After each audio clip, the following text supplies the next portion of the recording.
예, 계시록 이제 오늘 세 번째 묵시로서는 아홉 번째 시간이죠.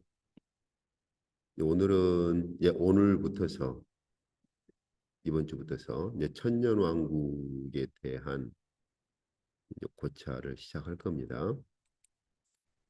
예, 저희가 그 천년왕국을 이해를 하려면 이제 그 본문에 나와 있는 이 개념인데 그 사탄을 언제 결박했느냐 이걸 좀 살펴봐야 되거든요. 왜냐하면 사탄을 결박함으로써 이제 그 천년왕국이 시작이 되고 이제 천년왕국이 끝나갈 때 사탄 결박을 풀어주거든요. 그러니까 천년왕국을 이해를 하려면 언제 사탄이 결박되었는가 이걸 이해를 해야 합니다. 예, 그리고 그 천년왕국에서 일어날 그 사탄 결박의 그 장소가 어디인가?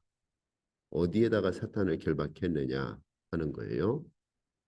그리고 사탄을 결박했다는 그 의미가 무엇인가 하는 거죠. 이제 그것과 함께 이제 우리 측면에서 봤을 때 누가 천년왕국에 참여를 하느냐 하는 문제. 이제 그리고 마지막 이제 아주 중요한 이슈가 되고 있죠. 도대체 그럼 그 천년왕국이 어느 때인가? 이제 천년왕국에 대한 것은 뭐 오늘로 다 끝낼 수는 없고요. 어, 아마 다음 주까지. 어쩌면 그 다음 주까지 갈 수도 있습니다. 자, 그러면 한번 좀 보시죠. 자, 언제 사탄을 결박을 했는가?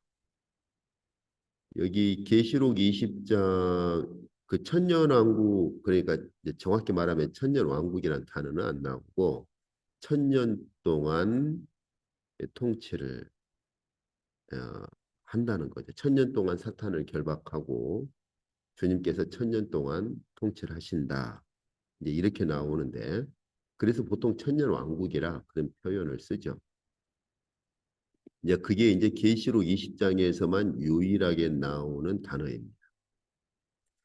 자, 그런데 그 천년 왕국 시작을 어떻게 시작하느냐면은 용을 잡으니 그 용은 곧 예뱀이고 마귀고 사탄이라. 그래서 결박했다. 이렇게. 그래서 이제 그다음 본문에 보면 결박에서 천년 동안 이렇게 이제 가두어 두는 거죠.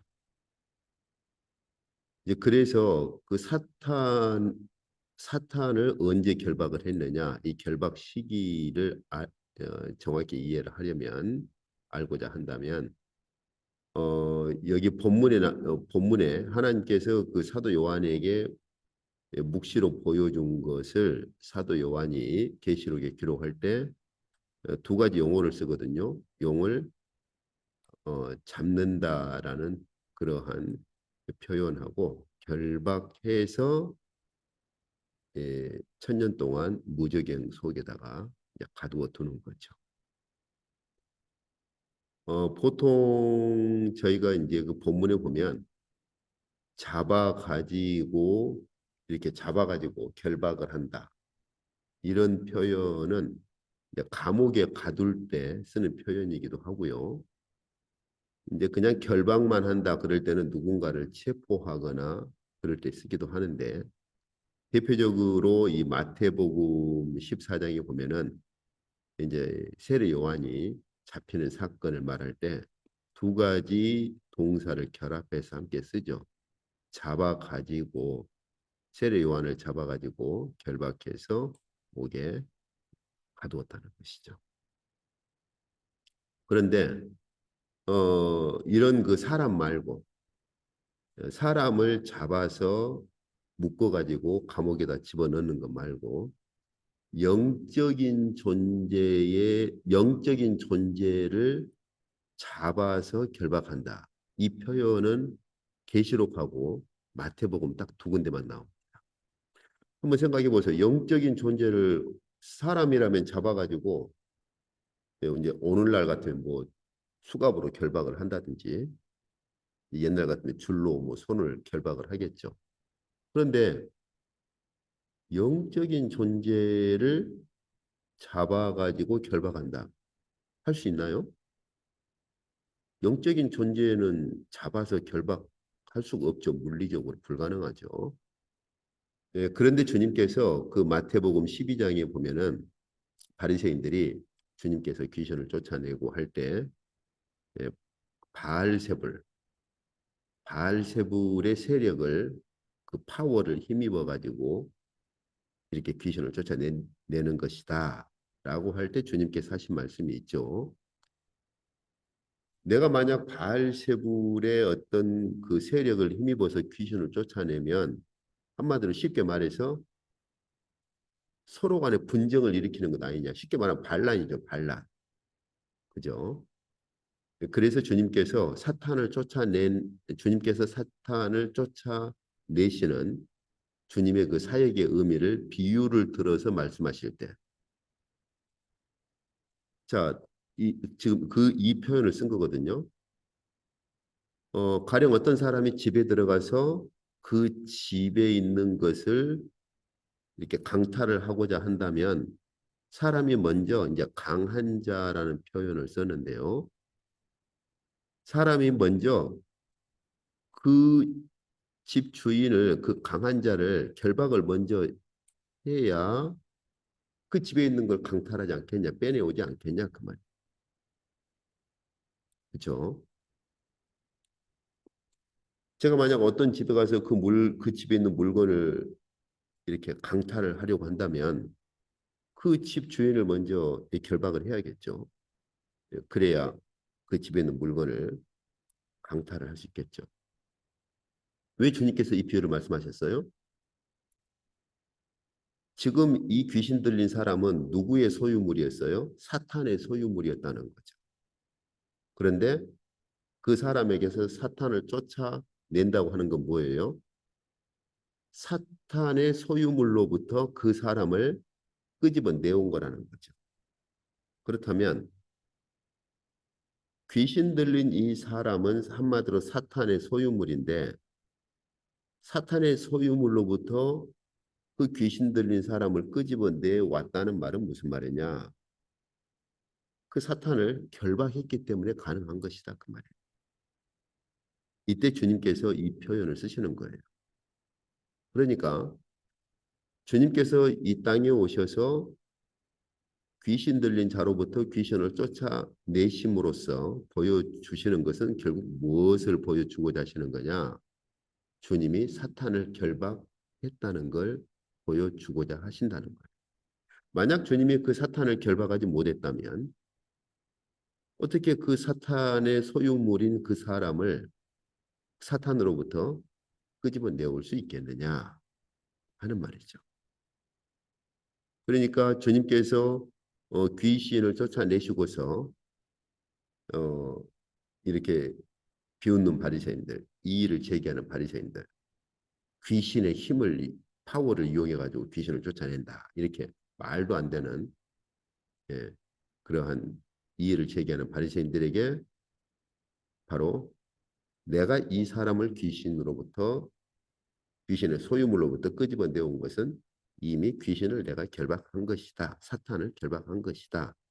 하는 말씀이죠.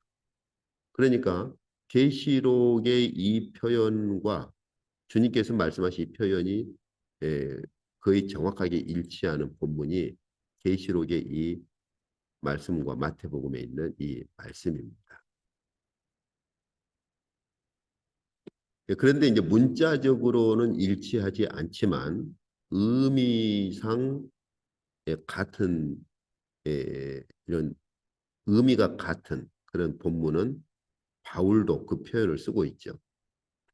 그래서 그 골로새서 2장 15절을 보시면 예수님의 예수께서 십자가에서 이루신 그 승리가 무엇인가를 말을 할 때 일부러 제가 지금 개역본하고 세번역을 같이 놨어요. 왜 그러냐면 오히려 이 본문은 세번역의 번역이 훨씬 낫습니다. 개역본에서는 여기 통치자들과 권세들 이렇게 나와 있는데 여기 통치자들과 권세들을 한마디로 공중에서 어떤 파워를 가지고 이런 그 세상을 통치하는 그런 통치자들과 이런 세력들을, 즉 영적인 세력들, 영적인 통치자들과 영적인 세력들을 무력화했다. 이렇게 본문에 나와 있는데 이건 좀 정확한 번역이 아니고요.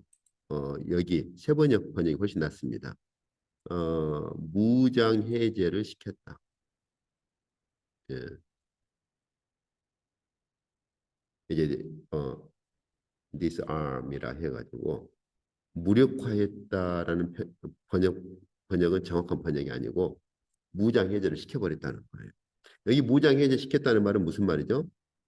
예나 지금이나 적군을 사로잡으면 적군을 포로로 잡으면 가장 먼저 하는 게 무장 해제죠. 무기를 다 뺐죠. 무장 해제를 시키죠. 그러니까 한마디로 이 표현 바울이 이 표현을 쓰는 것은 그 당시 로마 군대에서 쓰는 군사적 그런 표현이에요. 그래서 예수님의 십자가는 어떤 예수께서 십자가에서 어떤 일을 하셨느냐? 오히려 주님께서 십자가에서 영적인 이런 통치자들 혹은 이런 영적인 세력들을 다 무장 해제시켜 버렸다는 거죠. 그 말은 다 포로로 사로잡았다는 거예요. 그리고 여기 그 드러내었다라고 번역을 했는데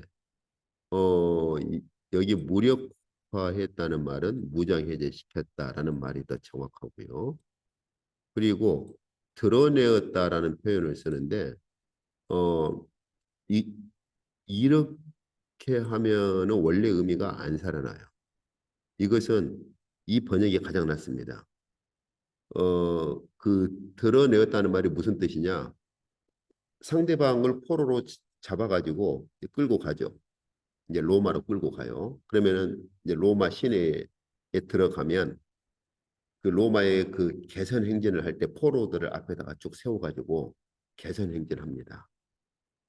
바로 그 개선 행진 승리의 개선 행진을 할 때 포로들을 그렇게 그 개선 행진에서 이제 예, 이렇게 끌고 갈 때 그때 쓰는 표현이에요. 그런 의미에서 드러내었다. 그러니까 한마디로 예수께서 그 십자가에서 이런 영적인 통치자들 세력들을 다 무장해제 시켜버리고 그리고 예수 그리스도께서 승리의 개선 행진에서 그들을 포로로 끌고 가서 이렇게 한마디로 구경거리로 이렇게 이제 드러내었다는 것이죠. 그리고서 여기 구경거리 삼으셨다 이렇게 되어 있는데 예 맞습니다. 그래서 근데 이 세 번역이 조금 더 정확해요. 많은 사람들의 구경거리로 삼으셨다.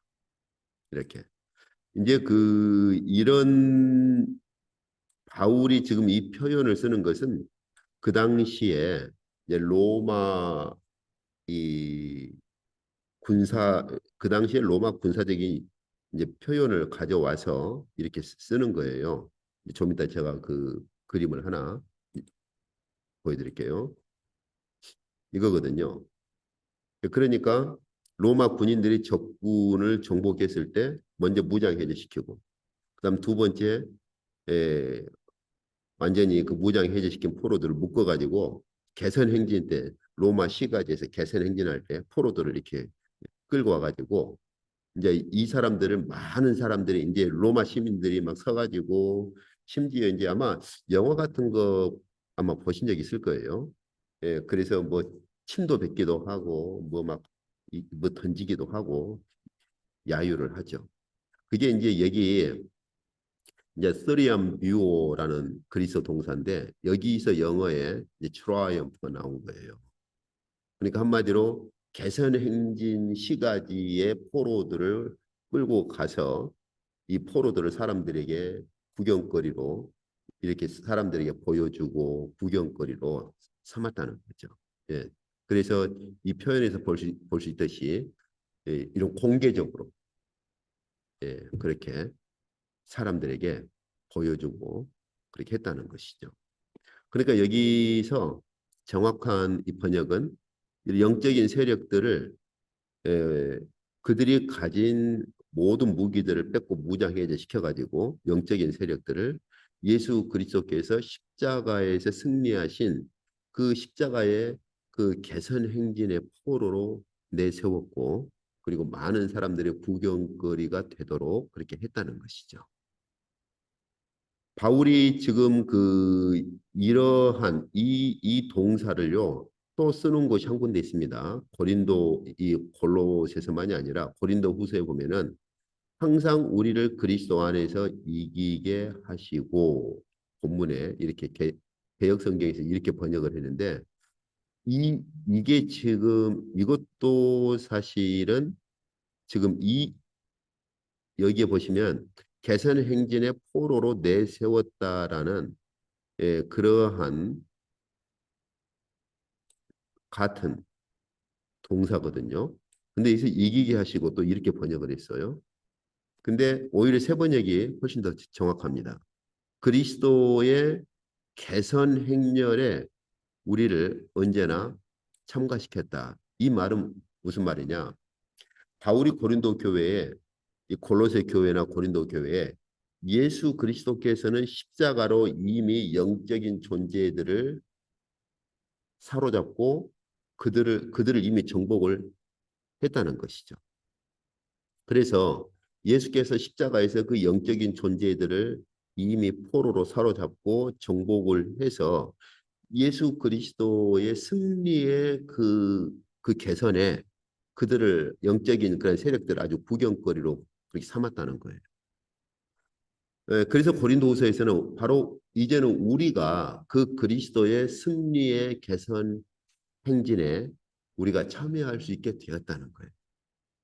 그래서 이 다음 2장 14절, 15절, 16절 보면은 우리가 바로 그리스도의 향기다. 이런 표현을 쓰는 겁니다. 왜 그러냐면은 그 개선 행진할 때, 이 개선 행진할 때요. 예. 이때 또 이제 그 향을 막 피워요. 승리를 축하하는 향을 피우거든요. 그래서 로마 시민들이 그 향 냄새를 맡을 때, 아, 승리했구나. 또 이렇게 알 수 있도록 한 것이죠. 그러니까 어 이제는 예수 그리스도께서 십자가에서 영적인 존재들을 영적인 세력들을 이미 포로로 사로잡으시고 예수 그리스도의 십자가의 승리의 개선 행진에서 영적인 존재들을 아주 조롱을 받도록 구경거리로 삼으셨는데 우리도 바로 그 예수 그리스도의 십자가의 개선 행진에 이제는 참여할 수 있게 되었다는 거예요. 그것이 사도 바울의 바로 선교 사역에서 드러난 것들이에요.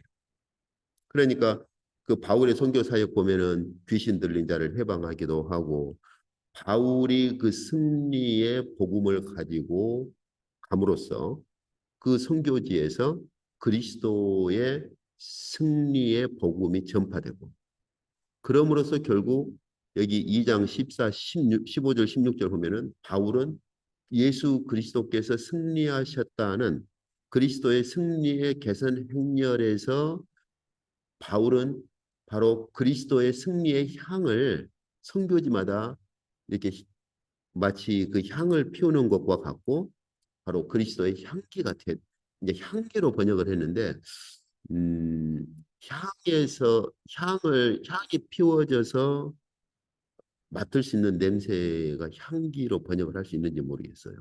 어쨌든 그래서 바울이 선교지마다 가서 그리스도 십자가를 전파함으로써 그 그리스도의 십자가의 승리가 선교지마다 선포되고 그러므로 바울도 그리스도의 그 십자가의 승리의 개선 행렬에 참여하는 것이 결국 그것은 바울은 그리스도의 십자가의 그 향을 드러내는 그런 역할을 할 수 있게 된 것이죠.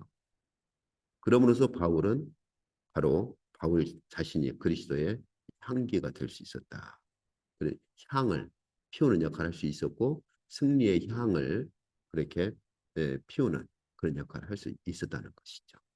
그러니까 문자적으로는 결박했다는 말은 없지만은 의미상으로는 이미 주님께서 말씀하신 이 마태복음만이 아니라 골로새 바울도 골로새 교회나 고린도 교회에 이미 그리스도께서 사탄을 결박했다고 하는 것을 바울도 이렇게 골로새 교회, 고린도 교회에 말하고 있는 것이죠. 그래서 저희가 본 것이죠. 계시록에서도 마찬가지예요. 그 하나님께서 사도 요한에게 그 묵시록 보여주실 때 원래 용이 여자가 아이를 출산을 하면 삼켜버리려고 하고 있었지만은 에, 그 아이가 하나님께 이제 바쳐지고 그래서 결국 그 용이 쫓겨나죠. 쫓겨나 가지고 어디로 가요? 바다 모래 위에 서 있죠. 그런데 계시록에서 하나님께서 그 묵시로 사도 요한에게 보여주실 때 이 계시록에 나타난 묵시에서 바다라고 하는 장소는 그런 그 영적인 존재들이 결박당한 장소입니다. 그래서 저희가 전에 보았어요. 계시록 9장에서도 보면 그 여섯째 나팔을 가진 천사에게 하나님께서 큰 강 유브라데에 결박한 이렇게 돼 있는데 더 정확히 번역하면 여기 피동태예요. 결박당해 있는 내 이 부분 저희가 이 본문 볼 때 보았었죠. 굳이 천사로 번역할 필요가 없다고 그랬죠. 내 사자를 예, 잠정적으로 풀어줘라. 잠시 좀 풀어줘라. 이렇게. 그래서 하나님께서 사도 요한에게 묵시로 이렇게 보여주실 때 영적인 존재들을 결박한 곳을 바로 유브라데 강으로. 그러니까 계시록 12장에서도 아이를 낳으면 삼키려고 하는 그러한 묵시를 사도 요한에게 보여주셨고 그렇지만 그 아이는 하나님께로 올라가고 그 결과 용은 쫓겨나서 바닷가에 서 있더라. 이 말은 계시록에 사용된 묵시적 특성을 보았을 때 바로 그 용이 쫓겨나서 바닷가에 결박당한 거죠. 바로 이곳이 곧 무적행과도 같은 거예요. 그래서 하나님께서 그 9장에서도 바로 이런 영적인 사자들을 결박해 두는 곳을 큰 강 유브라데라 이렇게. 그래서 이제 계시록에서도 보면은 예수 그리스도께서 승천하실 때 바로 이미 용은 쫓겨나서 이런 강에 결박당해 있는 것으로 그렇게 하나님께서 보여주신 걸 볼 수가 있죠. 자, 그래서 사탄의 결박 시기가 언제냐?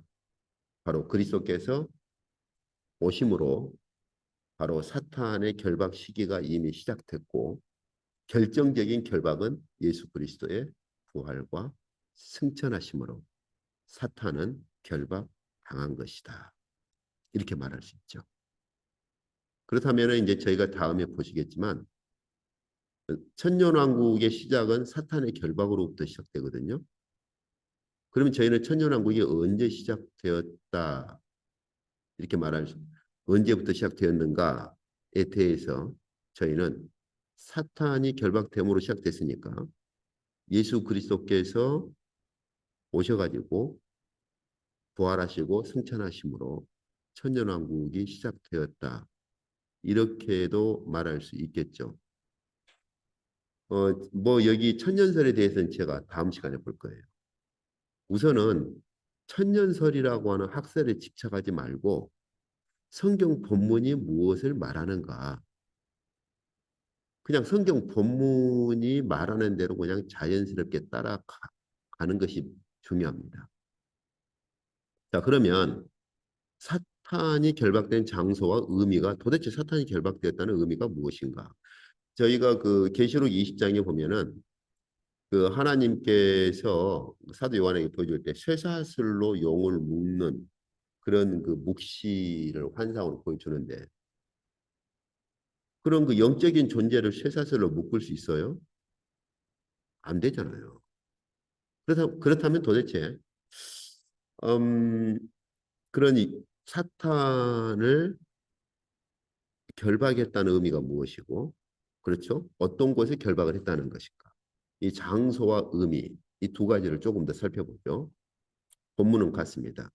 무저갱의 20장 3절이네요. 아까 제가 본 건 20장 2절이고 20장 3절을 보시면은 무저갱에다가 던져 넣어서 잠그고 그렇죠. 그러니까 사탄을 결박한 장소를 무저갱으로 말하고 그 다음에 결박했다는 의미가 뭐예요? 다시는 만국을 미혹하지 못하게 했다.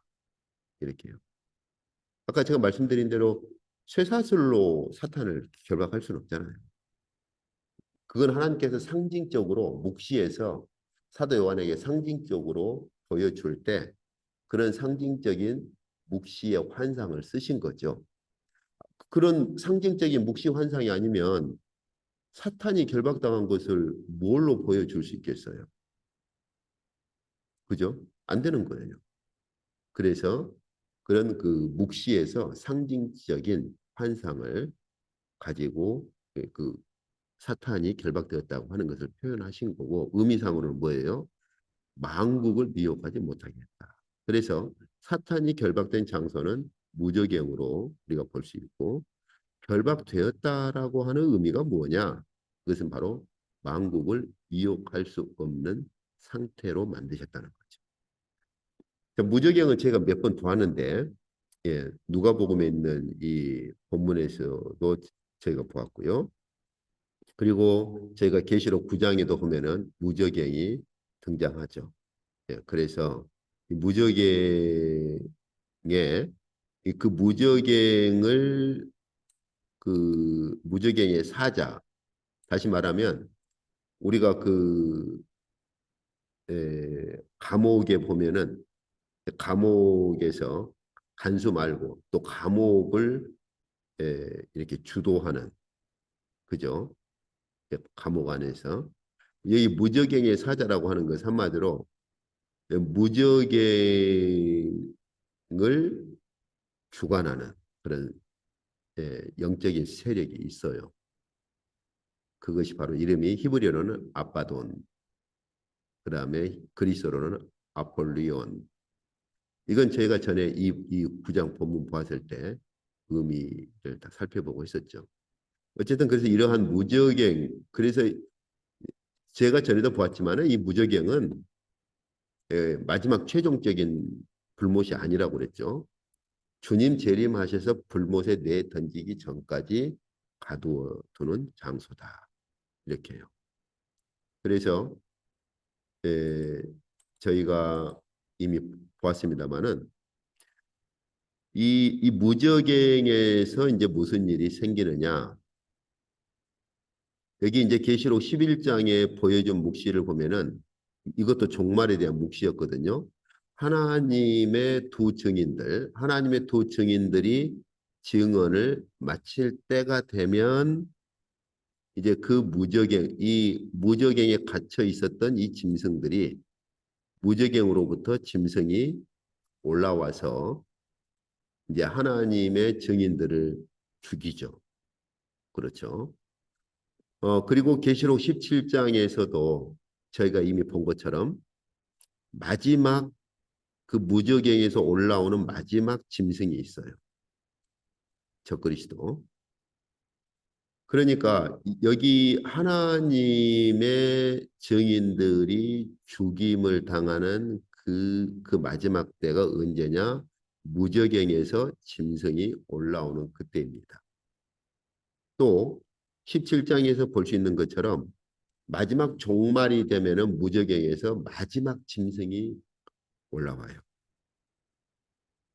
그래서 이처럼 이 무저갱에서 마지막 종말의 때에 짐승과 그 다음에 사탄이 풀려나는 때가 있습니다.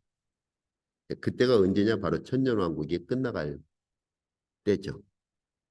그죠? 그러니까 이제 이 무적행에서 마지막으로 짐승과 사탄이 잠시 풀려나는 바로 그때가 이제 천년왕국이 끝나는 시점이에요.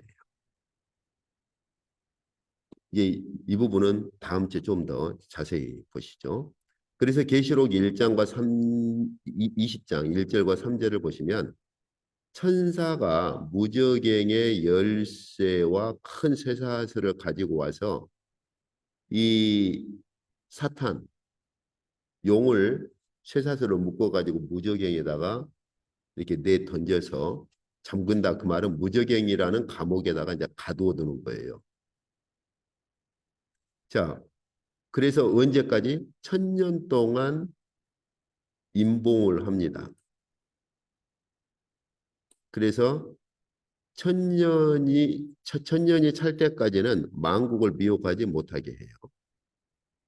그러니까 무적행이라는 감옥에다가 가둬둔다는 의미는 뭐냐? 영적인 존재를 어떻게 감옥에다가 가두어 둬요? 그건 아니죠. 예.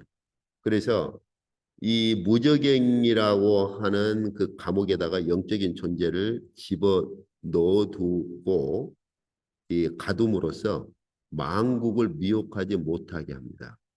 언제까지요? 1000년이 찰 때까지. 그런데 1000년이 차면 반드시 잠깐 이렇게 하나님께서 이제 풀어준다는 것이죠. 그래서 다음으로는 그럼 도대체 만국을 미혹하지 못한다는 의미가 뭐냐? 제가 전에 그 한국에 있을 때 이 본문을 보면서 망국 그러면은 그 망국을 미혹하지 못한다라는 이 의미를 어떻게 봐야 할 것인가? 이제 한국에서 그 이제 계시록 그때 볼 때 이 본문을 가지고 좀 고민을 했었어요. 그런데 어, 이미 이 계시록 본문에서 이미 그 이제 가르치고 있는데요. 먼저 이건 이제 무적행에 대한 거니까 이제 이건 이미 제가 보았고요. 그 다음 슬라이드에서 보시면은 마지막 때 그러니까 그 마지막 그 때에 대한 묵시를 보여주실 때 저희가 이미 이제 그 16장 본 것 아닙니까? 이 용과 짐승과 거짓 선지자의 입에서 나간 더러운 영들이 가서 온 천하 왕들을 다 모으죠. 그러니까 이 만국을 미혹한다는 말은 어떤 의미냐? 마지막 주님 재림 직전에 이 모든 세상들을 미혹에서 모으는 그것을 말을 하는 거죠. 그게 곧 뭐예요? 아마겟돈 혹은 하르마겟돈이라고 저희가 계시록 16장 볼 때 봤었죠. 하르마겟돈이라고 하는 곳으로 다 모으죠. 그러니까 천년이 차기 전까지는 무엇을 할 수 없어요? 이 종말의 대전쟁을 일으키도록 모든 민족들을 모으지를 못합니다. 하나님께서 그 천년이 찰 때까지는 이 사탄과 그리고 이 짐승이 모든 민족들을 하나님을 대적하기 위해서 하르마겟돈으로 끌어모으는 일을 할 수가 없어요. 이거 잘 이해를 해야 합니다. 천년 하나님께서 사도 요한에게 묵시로 보여주신 그 천년이라는 기간이 끝날 때 잠시 풀리는 거고 그러면 그들이 모든 천하 민족들 모든 왕들을 하르마겟돈으로 그렇게 모으는데 이걸 20절에서는 다시 반복하는 게 뭐예요? 땅의 사방 백성 곧 곡과 마곡을 미혹한다. 이렇게 다시 반복을 하죠. 이건 앞 시간에도 보았었죠. 이 부분들은 계시록에서 반복하는 부분들이다 했었죠. 이, 그러니까 이 만국을 미혹하지 못하게 하셨다라는 말은 바로 하나님을 대적하기 위해서 하르마게돈이나 곡과 마고 모든 민족을 다 끌어모으지 못하도록 그렇게 한다는 뜻입니다. 자, 그러면 이제 저희가 그러면은 이제 천년왕국에 누가 참여를 하느냐 이 부분을 좀 보시죠.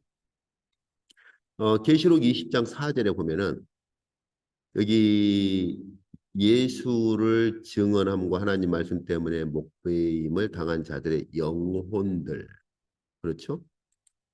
예, 영혼들입니다. 이거 잘 보셔야 돼요. 쉽게 말하면 순교자들의 영혼들, 또 짐승과 우상에게 경배하지 아니하고 그들의 이마와 손에 표를 받지 아니한 자들. 여기서 아니한 자들은 곧 여기 아니한 자들이 살았다. 이 말은 이 영혼들이 다시 부활한 걸 말해요. 그러니까 순교자들이나 짐승의 표를 받지 아니한 자들의 더 이제 의미는 뭐야? 아니한 자들의 영혼들이 살았다. 그 말은 그 영혼이 부활해서 그리스도와 더불어 1000년 동안 왕노릇 했다. 이렇게. 자, 여기서 누가 그리스도와 함께 1000년 동안 왕노릇 합니까? 순교자들의 영혼들이에요. 그렇죠? 이것을 가리켜서 뭐라고 불러요? 첫째 부활이다. 이것을. 이 첫째 부활에 참여한 자. 그러니까 순교자들의 영혼들이 살아나는 걸 첫째 부활이다. 이건 꼭 이제 순교자들만이 아니죠. 그러나 이제 계시록에서 하나님께서 사도 요한에게 묵시로 보여주실 때는 순교자들로 그렇게 표현을 했지만 쉽게 말하면 하나님의 백성들이 가령 오늘 저녁이라도 제가 하나님의 부르심을 받아서 제 영혼이 하나님의 보좌 앞으로 가면 그렇죠? 제 영혼은 첫째 부활에 참여하는 것이죠. 이걸 첫째 부활이라 그런 거죠. 그리고 주님 재림하실 때 제 영혼과 육체가 완전히 부활하는 것을 이제 둘째 부활이죠. 이것이. 그래서 1000년 동안 왕노릇한 이 첫째 부활에 참여한 자들은 복이 있다. 그럼 이 첫째 부활에 참여한 자들은 어떤 자들이에요? 그들이 하나님과 그리스도의 제사장이 되어서 1000년 동안 그리스도와 함께 왕노릇 할 것이다. 이렇게. 이들이 바로 천년왕국에 참여한 자들이에요. 그러니까 천년 통치에 참여한 누가 참여하느냐? 바로 죽었다가 살아난 순교자들 혹은 죽었다가 살아난 자들의 영혼이죠. 그들이 그리스도의 천년 통치에 참여한다. 이렇게요. 그래서 이러한 자들이 그리스도의 제사장이 되고 그리스도와 함께 왕노릇 한다는 것이죠. 그러면 보통 그 천년설을 뭐 이제 다음 주에 제가 볼 거예요. 후천년설이든 전천년설이든 천년설을 주장한 사람들은 영혼들이 천년왕국에 참여하는 것으로 보질 않고 사람들 실제적으로 살아있는 물리적인 생명을 가진 사람들이 천년왕국에 참여하는 걸로 보거든요. 어쨌든 다음 주에 천년설 도표 가지고 볼 때 이 부분들을 다시 한번 제가 좀 더 살펴보죠. 그 나머지 죽은 자들은 무슨 말이냐? 여기 그 나머지란 말은 여기 첫째 부활에 참여하지 못한 그 외의 죽은 자들. 다시 말하면 바로 이 순교자들이 아닌 순교자들의 반열에 들어가지 못한 나머지 죽은 자들은 천년이 찰 때까지 살지 못하더라. 왜 이런 표현을 썼냐면은 무적에 갇혀 있거든요. 그러니까 순교자들의 영혼들은 부활해서 그리스도의 천년왕국의 천년 통치에 참여하고 그들이 그리스도의 제사장이 되고 그리스도와 함께 왕노릇 하죠. 그 외에 여기 나머지 그 말은 그 외에 죽은 자들 그들은 무저경에 갇혀 있기 때문에 살지 못하더라 이런 표현을 쓰는 거예요. 죽은 자와 같은 것이죠. 자, 그러면 시기가 어느 때이냐? 이제 지금까지 저희가 본 것처럼 천년왕국은 순교자들의 영혼이 첫째 부활에 참여해서 그리스도의 천년 통치 기간에 참여하는 바로 이것이 바로 천년 통치의 기간이죠. 그 천년 통치 기간 동안에 그들은 어떤 자들이 되느냐? 하나님과 그리스도의 제사장이 되어서 그리스도와 함께 왕노릇하는 기간입니다. 이게 천년 왕국 혹은 천년 통치의 기간이에요. 그렇다면 저희는 이런 질문을 할 수밖에 없어요. 순교자들의 영혼이 언제 다시 살아나서 부활했는가? 이 답을 얻으면 천년 왕국, 천년 통치의 기간을 알 수 있는 거죠. 또 언제 우리가 하나님과 그리스도의 제사장이 되고 왕노릇하느냐? 이것도 이 답을 안다면 바로 천년 왕국 혹은 천년 통치의 기간을 알 수가 있는 것이죠. 봅시다. 순교자들의 영혼이 다시 살아나는 거요. 저희가 이미 계시록 6장 볼 때 보았었죠. 다섯째 인을 떼실 때에 보니까 하나님의 말씀과 그들이 가진 증거로 말미암아 죽임을 당한 영혼들이 살아나서 하나님의 제단 아래에서 간청을 하지요. 언제 우리 피를 신원해 주시겠습니까? 언제 하나님의 공의를 집행하시겠습니까? 라고. 그리고 방금 제가 봤던 질문. 하나님과 예수 그리스도의 제사장이 되어서 왕노릇하는 때가 언제냐? 이미 베드로 사도는 제가 너무나 잘 아는 말씀이죠. 교회에 너희가 지금 바로 왕 같은 제사장들이고 거룩한 나라고 하나님의 백성이 된 것이다. 그러니까 베드로 사도가 왕 같은 제사장들이다라고 말할 때는 계시록에 비추어서 봤을 때 이거 베드로서 이 강해서들이나 보면 그냥 이거 추상적으로 보통 말하거든요. 우리가 이제는 왕 같은 제사장들이다 이렇게. 그런데 방금 저희가 보신 것처럼 계시록에 비추어서 보면은 바로 이미 우리 순교자들이나 혹은 우리가 어떤 왕 같은 제사장들이냐? 지금 천년 통치를 하고 계시는 그리스도의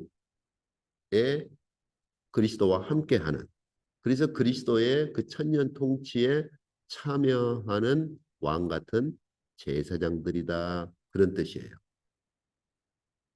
그러니까 천년 왕국을 예수 그리스도께서 재림하시고 그죠? 예. 그리고 나서 이루어지는 천년왕국으로 미루어 버리면 현재 왕 같은 제사장들이라고 우리가 신분이 그렇게 돼 있는데 이런 부분들을 적용하기 힘들어져 버리는 거죠. 지금 우리는 왕 같은 제사장들이고 그렇기 때문에 오늘 저녁에라도 제가 하나님의 부르심 받으면 제 영혼은 첫째 부활에 참여해서 바로 하나님의 보호자 앞으로 가서 지금 그리스도께서 통치하고 계시는 아까 제가 이미 본 것처럼 십자가에서 이미 사탄의 그러한 존재를 정복하고 이미 그들을 구경거리로 삼으셨죠. 그리고 그리스도께서 통치하고 계시는데 그 그리스도의 통치에 오늘 저녁에라도 저는 참여하는 거예요. 왜요? 이미 저는 왕 같은 제사장으로 그렇게 세워졌으니까. 그래서 예수 그리스도 천년 통치에 참여하는 것들을 계시록 여러 본문에서 하나님께서 묵시로 사도 요한에게 보여주셨죠. 그들이 곧 누굽니까? 14만 4천이죠. 그리고 아까 제가 그 고린도후서에서 보았던 것처럼 우리는 이미 그리스도 안에서 이기게 하시고 이 번역이 아니고 그리스도 안에서 이제는 그리스도의 개선 행렬에 우리는 지금 참여하고 있는 자들입니다.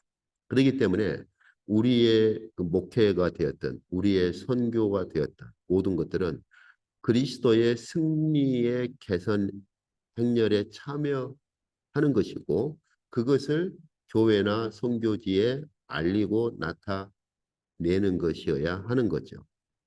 그러면 그리스도의 승리의 향기가 우리를 통해서 퍼져나가는 거예요.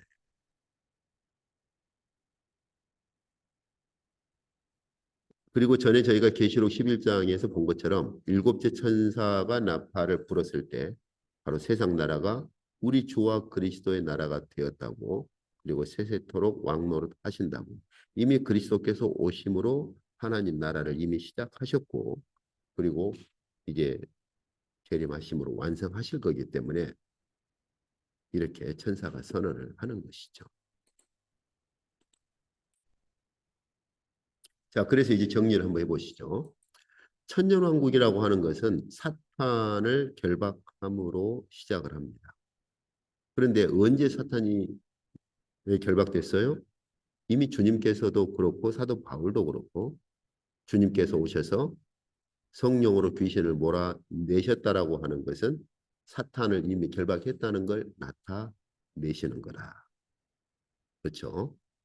그리고 그래서 바울도 그리스도의 십자가가 어떤 사건이냐 여러 가지 의미를 가지고 있는데 그 중에 하나는 뭐예요? 바로 이미 영적인 세력들, 사탄을 예, 결박하고 포로로 그렇게 삼으셔서 이미 이 세상의 구경거리로 삼았다는 거죠. 그러니까 사실 사탄을 추종하는 자들은 지금 세상의 구경거리로 삼아버린 예수 그리스도의 포로가 된 그 사탄을 쫓아가는 거나 마찬가지.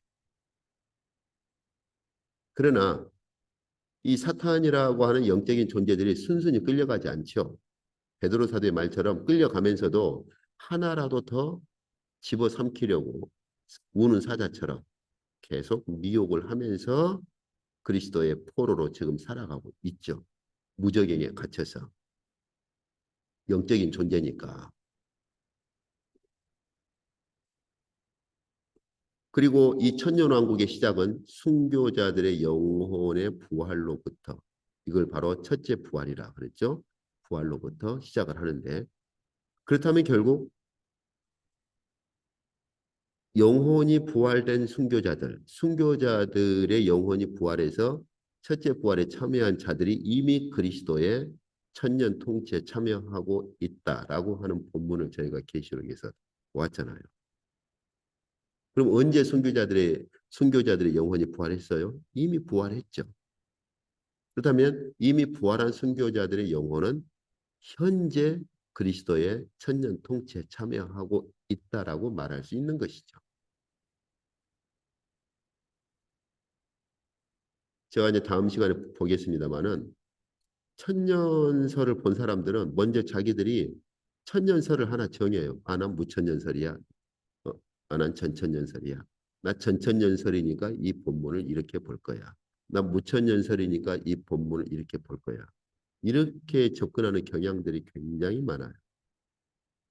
그런데 그렇게 하면 안 됩니다. 하나님께서 사도 요한에게 이 계시록의 묵시를 보여주실 때, 자, 이건 무천년설이야, 이건 천천년설이야, 이렇게 하고서 보여주신 건 아니잖아요. 본문 앞에 정직하게, 본문이 말하는 대로 먼저 본문을 따라가야 됩니다. 그리고 이 영혼이 부활한 순교자들은 예수 그리스도의 천년 통치에 참여하기 때문에 그들은 이미 제사장으로서 왕노릇 하거든요. 이것은 그렇다면 영혼이 부활한 순교자들만 그러느냐? 베드로 사도는 이 땅에 있는 그리스도인도 왕 같은 제사장이고 그렇기 때문에 우리가 이미 왕 같은 제사장이 되었기 때문에 오늘 저녁에라도 하나님의 부르심을 받으면 우리의 영혼이 역시 첫째 부활에 참여하고 우리는 예수 그리스도께서 지금 통치하고 계시는 천년 통치에 참여를 하는 거예요. 예수 그리스도의 천년 통치에 참여한다는 점에서 바로 왕 같은 제사장이다. 이렇게 말을 하는 것이죠.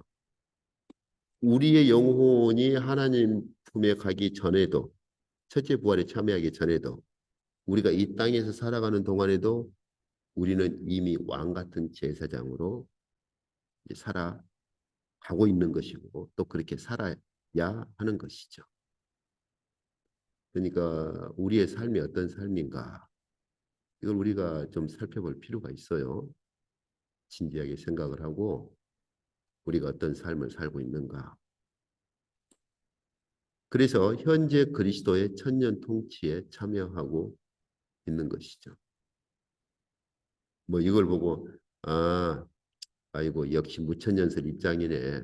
뭐 이렇게 판단하시면 저는 할 수 없는 일이고 저는 지금까지 무천년설이라는 프레임에서 시작한 것이 아니고 그냥 본문을 지금까지 쭉 봐온 것뿐입니다.